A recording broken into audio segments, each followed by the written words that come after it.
ജമ്മുകാശ്മീരിൽ സൈന്യം നടത്തിയ ഓപ്പറേഷൻ ധനുഷിൽ നിരവധി ആയുധങ്ങൾ പിടിച്ചെടുത്തു. കുപ്വാര ജില്ലയിലെ ലൈൻ ഓഫ് കൺട്രോളിലാണ് സൈനിക നീക്കമുണ്ടായത്. 3 ഭീകരരെ വധിച്ചതായും സൈനിക വൃത്തങ്ങൾ അറിയിച്ചു. ജമ്മുകാശ്മീരിൽ ആക്രമണം നടത്തുന്നതിനായി ഭീകരർ തയ്യാറെടുപ്പ് നടത്തുന്നുണ്ടെന്ന വിവരത്തിന്റെ അടിസ്ഥാനത്തിലായിരുന്നു സൈനിക നീക്കം. പ്രദേശത്ത് ആയുധമേന്തിയ അജ്ഞാതരെ കണ്ടെന്ന് നാട്ടുകാരും വിവരം നൽകിയിരുന്നു.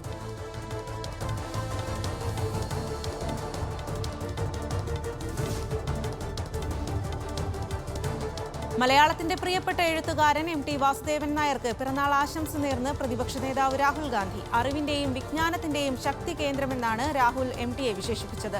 അദ്ദേഹത്തിന്റെ കഴിവും പൈതൃകവും എന്നും തന്നെ പ്രചോദിപ്പിക്കുന്നുവെന്നും സന്തോഷവാനായി ആരോഗ്യത്തോടെ എന്നും നിലകൊള്ളട്ടെ എന്നും രാഹുൽ സോഷ്യൽ മീഡിയയിൽ കുറിച്ചു.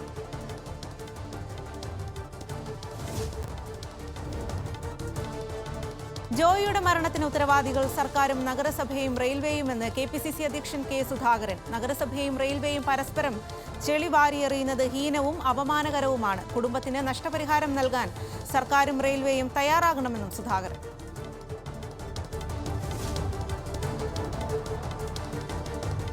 കാസർഗോഡ് നവജാത ശിശുവിനെ സ്കൂൾ വരാന്തയിൽ ഉപേക്ഷിച്ച നിലയിൽ കണ്ടെത്തി. ആദൂർ പോലീസ് സ്റ്റേഷൻ പരിധിയിലെ പഞ്ചിക്കലിലാണ് ഒരു ദിവസം മാത്രം പ്രായമുള്ള നവജാത ശിശുവിനെ ഉപേക്ഷിച്ച നിലയിൽ കണ്ടെത്തിയത്.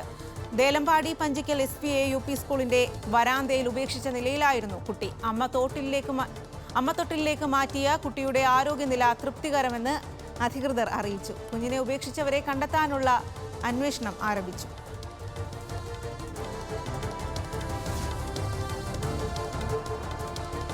ജോയിയുടെ മാതാവിനെ സംരക്ഷിക്കണമെന്നാവശ്യപ്പെട്ട് പാറശാല MLA CK ഹരീന്ദ്രൻ മുഖ്യമന്ത്രിക്ക് കത്ത് നൽകി. ജോയിയുടെ ഏക വരുമാനത്തിലായിരുന്നു മാതാവ് കഴിഞ്ഞിരുന്നത്. റെയിൽവേയിൽ നിന്ന് ജോയിയുടെ കുടുംബത്തിന് ആവശ്യമായ നഷ്ടപരിഹാരം ഉറപ്പാക്കാൻ മുഖ്യമന്ത്രി ഇടപെടണമെന്നും ആവശ്യം.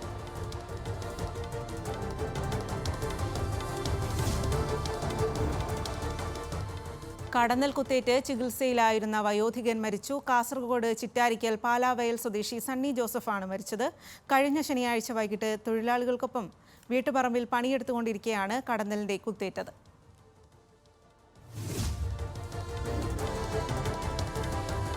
കണ്ണൂർ ചിറക്കൽ കൊല്ലറത്തിക്കലിൽ 4 കിലോ കഞ്ചാവുമായി 2 പേർ പിടിയിൽ. കൊല്ലറത്തിക്കൽ സ്വദേശികളായ KK മഹ്സൂഖ്, A സാജിദ് എന്നിവരാണ് പിടിയിലായത്. എക്സൈസ് എൻഫോഴ്സ്മെന്റ് സ്ക്വാഡാണ് കഞ്ചാവ് പിടികൂടിയത്.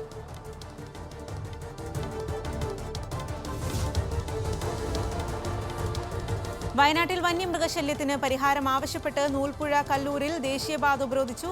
സുൽത്താൻ ബത്തേരി വൈൽഡ് വാർഡൻ സ്ഥലത്തെത്തി സമരക്കാരുമായി ചർച്ച നടത്തി. രാജുവിന്റെ ചികിത്സ പൂർണ്ണമായും വനം വകുപ്പ് വഹിക്കും. പ്രദേശത്തെ വന്യമൃഗശല്യ പ്രദേശങ്ങൾ സന്ദർശിക്കും. വനാതിർത്തിയിലെ പ്രതിരോധ സംവിധാനങ്ങൾ ശക്തിപ്പെടുത്തുമെന്നും വനം വകുപ്പ് അറിയിച്ചു.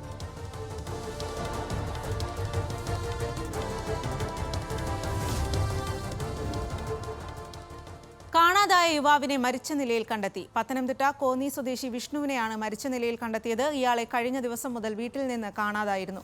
സമീപത്തെ റബ്ബർ തോട്ടത്തിലാണ് മൃതദേഹം കണ്ടെത്തിയത്.